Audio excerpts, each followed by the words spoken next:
सुख आणिक दुःख यांना सांधते आहे.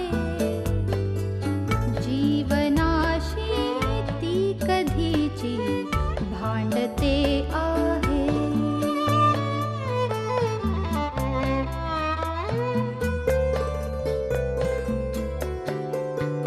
दोन डोळ्यांनी मुक्याने बोलताना ती वेगळे काहीतरी बघ सांगते आहे.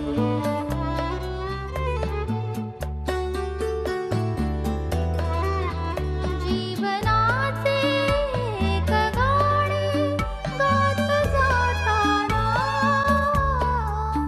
वेगळीशी चाल त्याची बांधते आहे. जीवनासाठी जणू ही अकस्मिता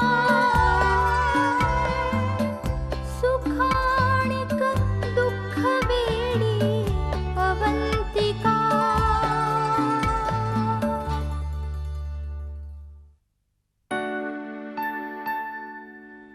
काय कशी वाटली सगळी खरेदी? मस्त. चांगली आहेत ना? मी माझ्या आवडीची आणली बाबा. तुला माहितीये तिथे हँडीक्राफ्टचं खूप छान एक्झिबिशन भरलं होतं. हा.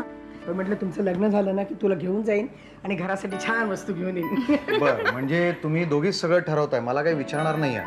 नाहीतरी मॅडमनी सांगितलं म्हणून तू लग्नाला तयार झालास, हो ना? हो हो बरोबर आहे. मी तुला एक गोष्ट सांगतो, इरावती गुप्ते माझी आई या एका क्वालिफिकेशनवर तू माझ्याशी लग्न करायला तयार झालीस.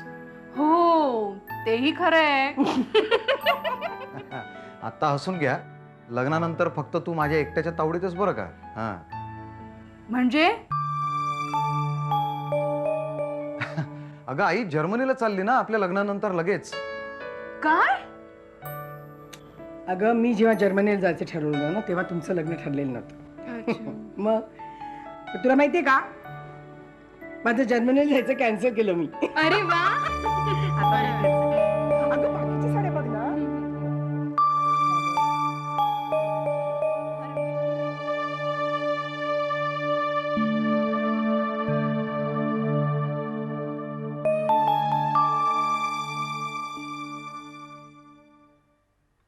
अवंती, चहा घे, फ्रेश वाटेल तुला. सानिका नको म्हटलं ना, खरंच नको म्हणा, प्लीज प्लीज. ए चला पटदिशी तयार व्हा बरं. मला अवंतीला ना लग्नाची साडी घ्यायची. चल ग पटकन तयार हो. आई बस कर आता, सारखं काय का लग्न लग्न लग्न, दुसरा काही विषय नाही का तुझ्या डोक्यात? कसा असेल ग? कसा असेल दुसरा विषय सांग ना मला. आणि घाई कसली काय म्हणतेस तू? इतके दिवस रोजचं आपलं लग्न पुढे पुढे पुढे ढकलत चाललीयस.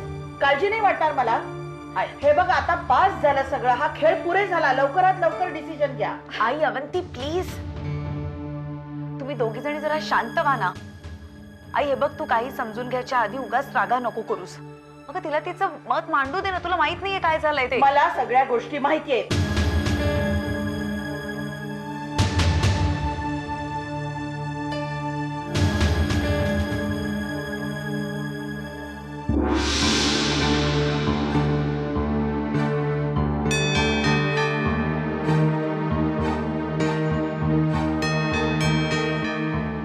काल रात्री तुम्हा दोघींमध्ये जे काही बोलणं चाललं होतं ते सगळं ऐकलंय.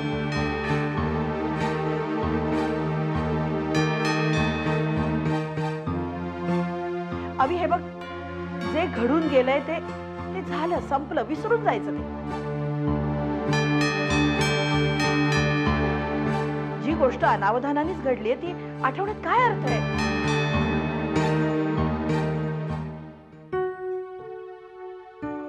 सगळ्या गोष्टी विसरून आता नव्याने आयुष्य सुरू करायचंय. नाही आई, अगं हे सगळं घडलं तेव्हा मी शुद्धीत नव्हते हे मान्य मला, पण आता तर मी शुद्धीत आहे ना. मी नाही विसरू शकत ते सगळं. मग काय करणार आहेस? तेच डोक्यात ठेवून सगळं आयुष्य काढणार आहेस का? अगं ज्या गोष्टीचा विचार करून शून्य उपयोग आहे त्या गोष्टीसाठी मूर्खपणा हा सगळा.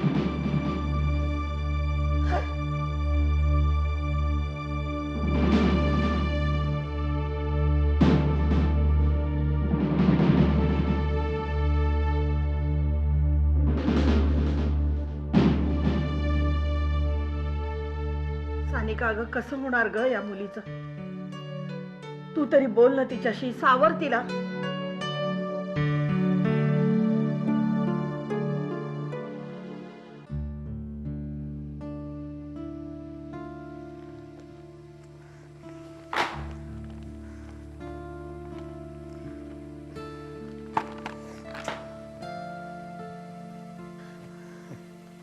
सोना बेटा, आज सकाळपासून बघतोय you are not in good mood. Is there any problem? बेटा, असा त्रागा करून कसं चालेल? One should find a solution. पप्पा, now I can't take this any more. माझे पेशन्स संपलेत आता. पप्पा, मला आता इथून कुठे दूर निघून जायचे बस. आपण सौरभच्या मागे का धावतोय? का तितकी लाचारी आहे? मला माझीच की व्हायला लागली.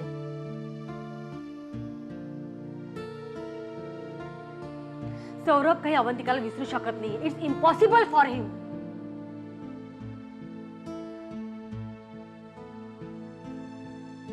पप्पा, मला त्या गोंधळापासून कुठेतरी दूर निघून जायचं. मला इथे आता अजिबात राहायचं नाहीये. मला नाही राहायचं आता इथे.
काय म्हणताय मेजर? शोभनाताई, खरं तर आता मी काय बोलणार? In fact in our typical military way I have stop thoughting everything else rather than marriage. म्हणजे मला कल्पना आहे तेच तेच विचारतोय मी, but please try to understand my situation. I am really helpless. असं म्हणून आम्हाला लाजवू नका हो. आम्ही कालच लग्नाच्या पत्रिकेचा नमुना घेऊन आलेलो आहोत. तुमच्या इतकं आम्ही सुद्धा उत्सुक आहोत या लग्नाबद्दल. ओ पहा ना,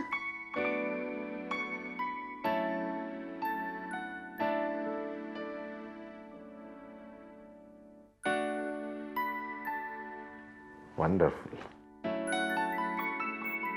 Simply beautiful. शोभनाताई, ह्याच्यात सौरभ आणि सोनालिका एवढी दोनच नावं ऍड केली की don't you think it will add the grace and beauty to this invitation card?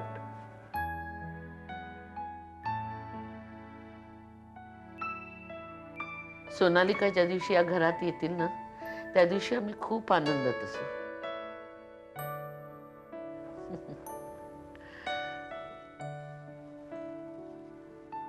And what about Saurabh? म्हणजे त्यांचं काय म्हणणं आहे? सौरभ नाही आनंद होईल की. आता थोडे डिस्टर्ब असतील, पण आपण बोलल्यावर सगळं ठीक होऊन जाईल. तुम्ही काही काळजी करू नका मेजर. एकदा का त्यांचं लग्न झालं आणि एकदा का सोनालिका या घरात आल्या की सगळं अगदी आपल्या मनासारखं होईल.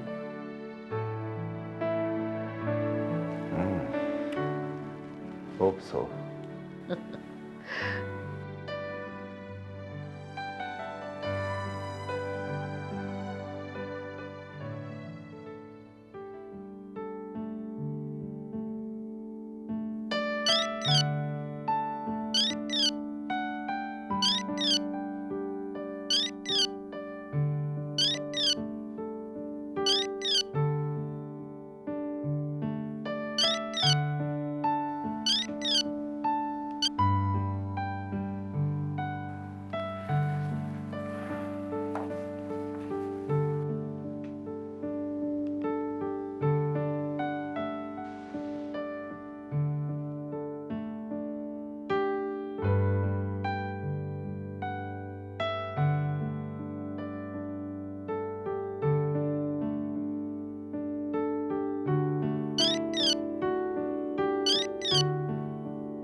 काय काय एवढा अस्वस्थ आहेस?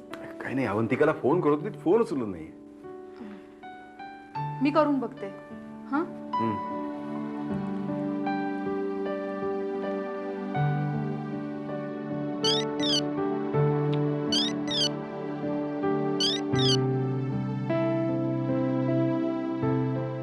हॅलो अवंतिका. हा देवयानी बोलते. बोल. ए तुझा आवाज असा काय येतोय? बरं वाटतंय ना? नाही, जरा जरा कणकण आहे, डोकं दुखतंय. अवंतिका प्लीज रागवू नकोस, पण एक सांगू, तुझं हे डोकं दुखणं आणि तुझी ही कणकण हे सगळं तुला मानसिक आहे असं वाटत नाही का? हे बघ, तू ना कसला तरी मनात ताण घेऊ नयेस. काहीतरी सलतंय तुझ्या मनात.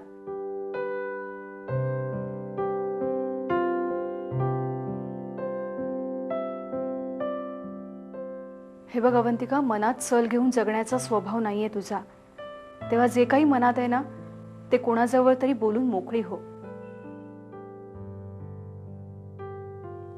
हे बघ, तू हे सगळं मला सांग असं म्हणत नाहीये मी, पण कोणीतरी वडीलधारं जिव्हाळ्याचं जे तुला समजून घेतील त्यांच्याकडे मन मोकळं कर. आणि मला वाटतं की नव्या आयुष्याला सुरुवात करताना पाठी नेहमी कोरी हवी. आणि या गोष्टीवर माझा तरी विश्वास बसत चाललाय. नाहीतर अभिजित बरोबर लग्न करण्याचा एवढा मी डिसिजन घेऊ शकले नसते.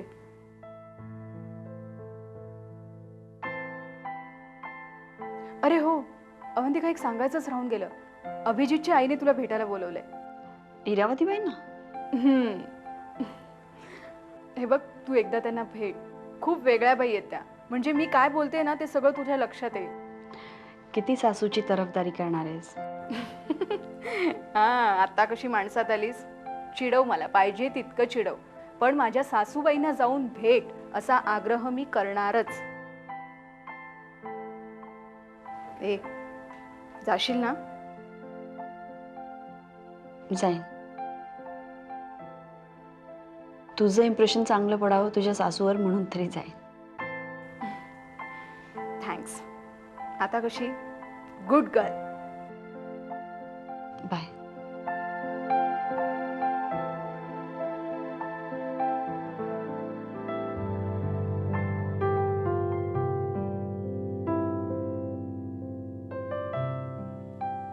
काय झालं असेल अवंतिकाला?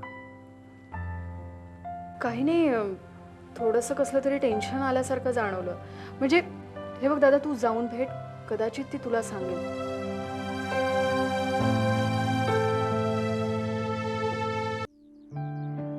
खूप दिवसापासून तुला भेटायची इच्छा होती. आज योग आला बघ. तुम्हाला खरं सांगू, तुमच्याबद्दल पेपरमध्ये नेहमी वाचायची आणि सारखं वाटायचं की असं काहीतरी करायला पाहिजे आयुष्यात. बरं झालं तुमची ओळख झाली. आता तुमच्याकडनं खूप काही शिकता येईल. अगं आता होतीलच की भेटी. दोन्ही घरांचे संबंध जुळणार आहेत ना?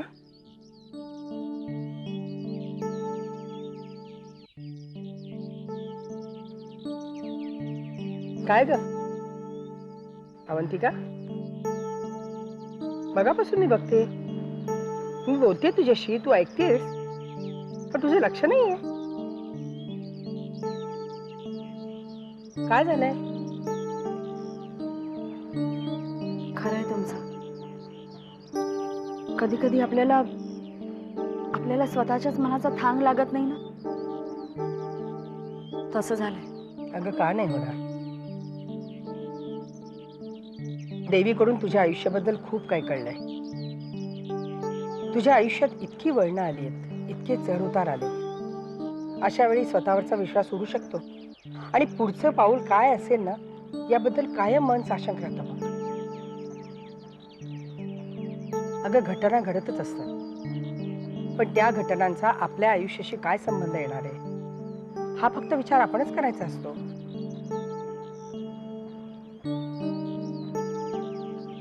त्या नात्यांचा विचार दुसरा कोणीही करू शकत नाही, त्याचा तळ दुसरा कोणीही गाठू शकत नाही. आता माझ्या बाबतीत बघ ना, अभिजीतच्या वडिलांशी लग्न केलं. घरच्यांनी सांगितलं, लोकांनी सांगितलं म्हणून केलं, पण नाही पटलं, वेगळी झाली. काही वर्षांनी धनंजय भेटले. शब्दापलीकडचं एक नातं तयार झालं. मनाने ग्वाही दिली आणि ती खरी ठरली. मन जुळली. लोकांचा विचार नाही केला.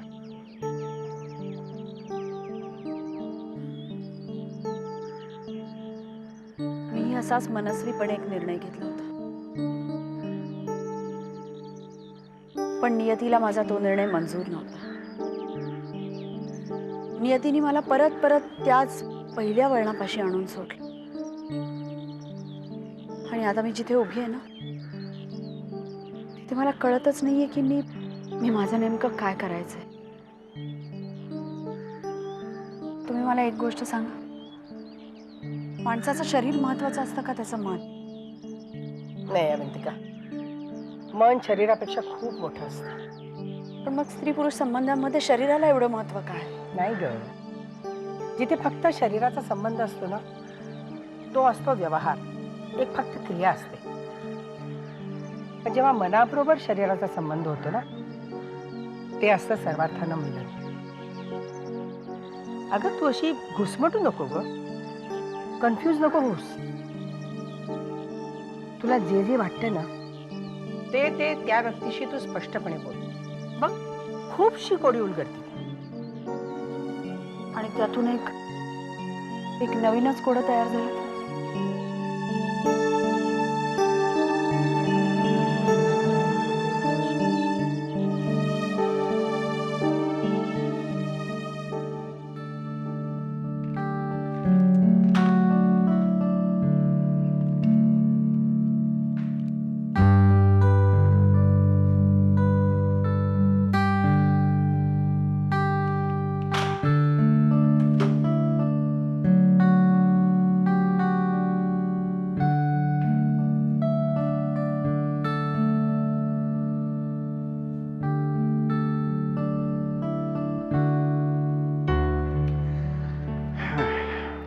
झाला ना सगळा होमवर्क? आता संध्याकाळी मस्तपैकी आपण फिरायला जाऊया.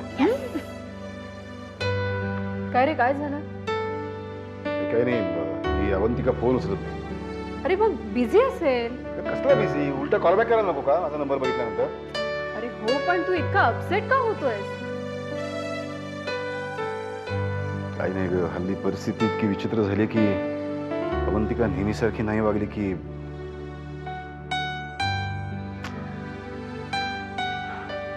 दादा, तुझं म्हणजे ना काहीतरीच मन चिंती ते वैरीने चिंतीने अशी अवस्था स्वतःची करून घेतलीस तू. आणि उगीच नसत्या शंका मनात आणू नकोस. अरे हा, खरं तर ती आज आमच्याकडे गेली असेल. आमच्याकडे? आमच्याकडे म्हणजे आमच्याकडे. अजून यांचं लग्न नाही झालं तर यांचं आमचं तुमचं सुरू झालं. आता काय बाबा, गुप्त्यांचं घर ते आमचं घर. आणि बिचाऱ्या नेरुळकरांचं घर हे तुमचं घर. हे काय रे दादा. हो पण आता तुमची सुद्धा येईल ना तुमच्याकडे. म्हणजे अवंतिका आंटी ना. हो हो आजीबाई हो. डॅड कधी येईल ती सांग ना. येईल लवकरच येईल.